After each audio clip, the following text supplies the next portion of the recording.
Our gospel reading this morning is Luke's account of the resurrection, chapter 24, verses 1 through 12. And I invite you to listen anew to this old story. But on the first day of the week at early dawn, they came to the tomb, taking the spices that they had prepared. They found the stone rolled away from the tomb, but when they went in, they did not find the body. While they were perplexed about this, suddenly two men in dazzling clothes stood beside them.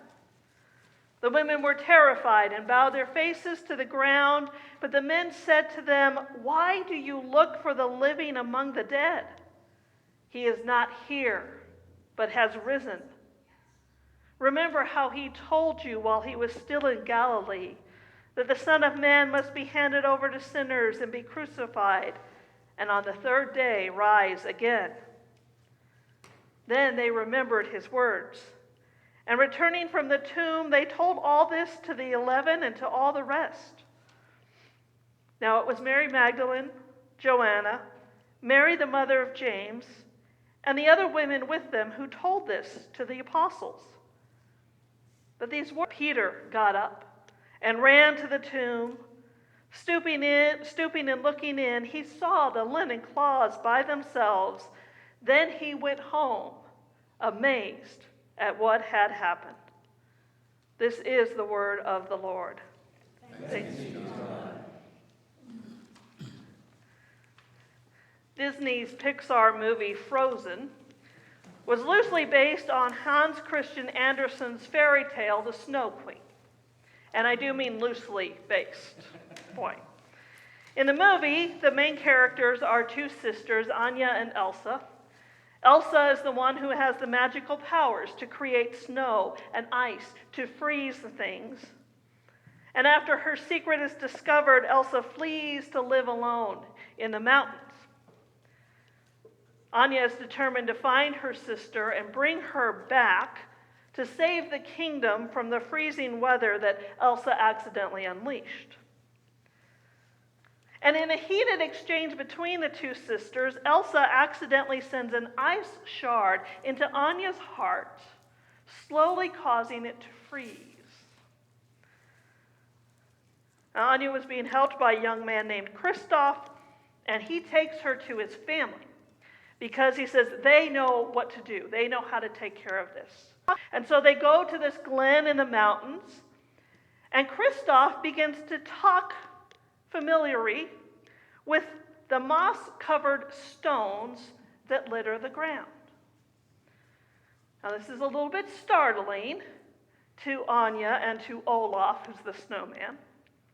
And Olaf insists that Anya run because Kristoff is obviously delusional. He's talking to stones. Rocks are not a family. Stones are not alive. But in this case, they are. Because it turns out that the stones are actually trolls. And yes, they know that the one thing that will save Anya is an act of true love.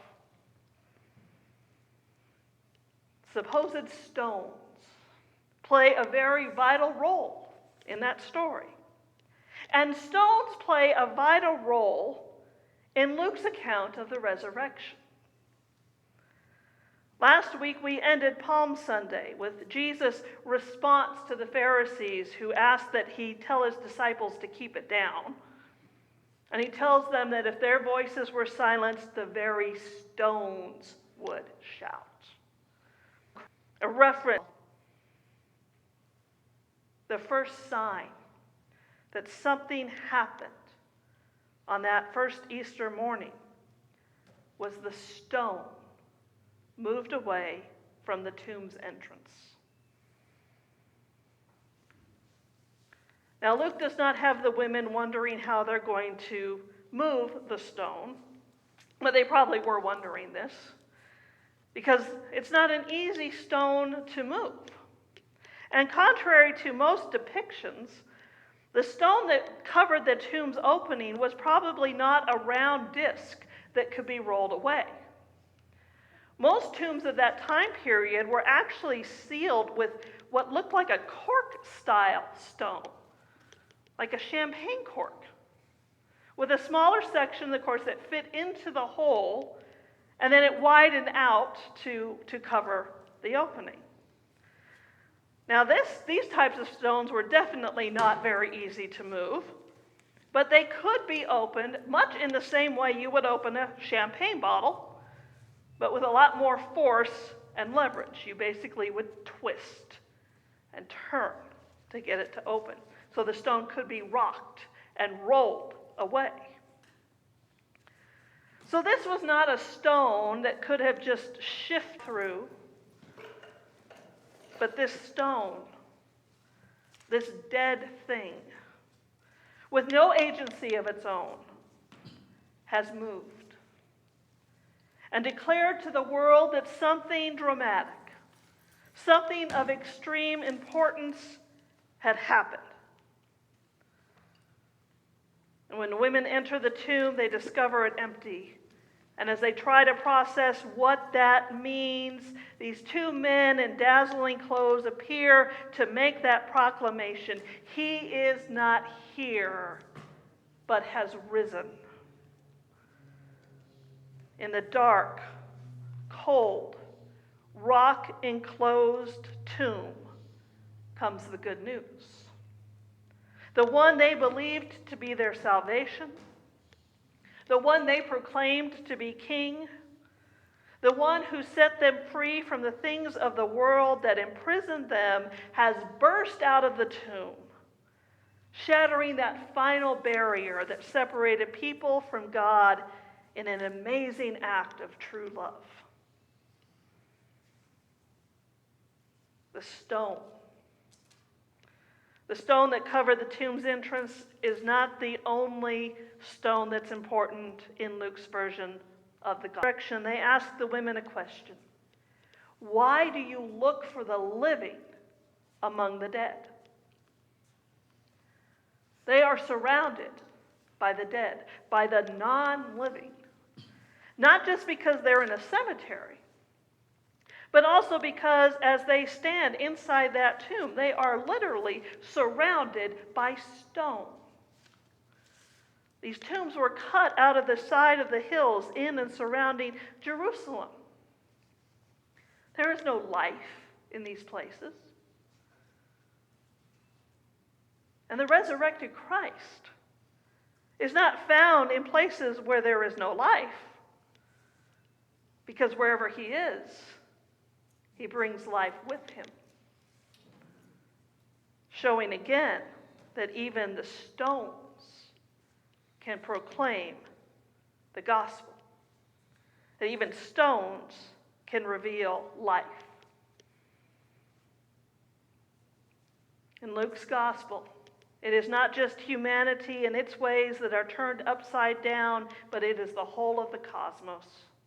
Suddenly, stones come to life, and they will be the love experts.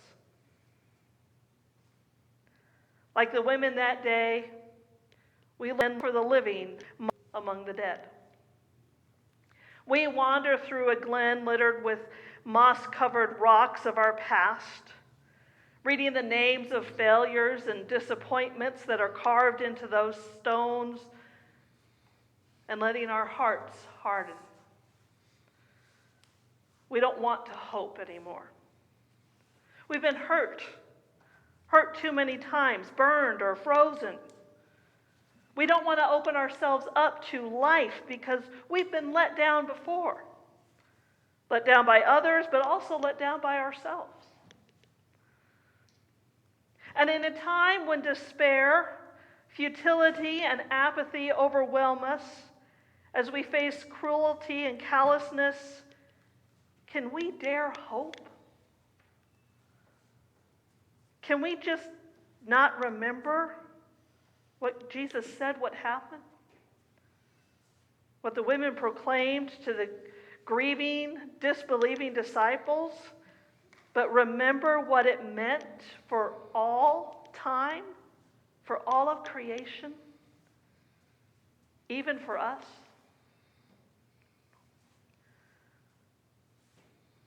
those hardened stones that are our hearts can live again, joy and hope. In grace's dark dawn, Easter resurrection breaks open histories and mistakes frozen in time and asks those whose hearts have grown accustomed to stony resignation, what if the stone was rolled away? What if the stones that weighed us down were shoved out of the way? What if hope was risked again? What if forgiveness was real? What would it mean to live? Not shut inside tombs of all we cannot change, but alive in a world that can change. Life changed that day. The dead did not stay dead. The stones of grief, the stones of pain, the stones of oppression, the stones of injustice, the stones of death shot out of that tomb like a champagne cork out of a bottle, loudly proclaiming the new life and sending love and grace spraying out to cover everything. Have been shoved out of the way for us, and we can live. We can live in the world. We can live in faith, remembering what Christ taught us. We can live in hope, remembering the Easter proclamation, He is risen. We can live in love, because through grace, we are no longer stony-hearted. Because He lives, we can live into the very life the stones proclaimed. We can live like those living stones. And like them, we too can be love experts. Amen.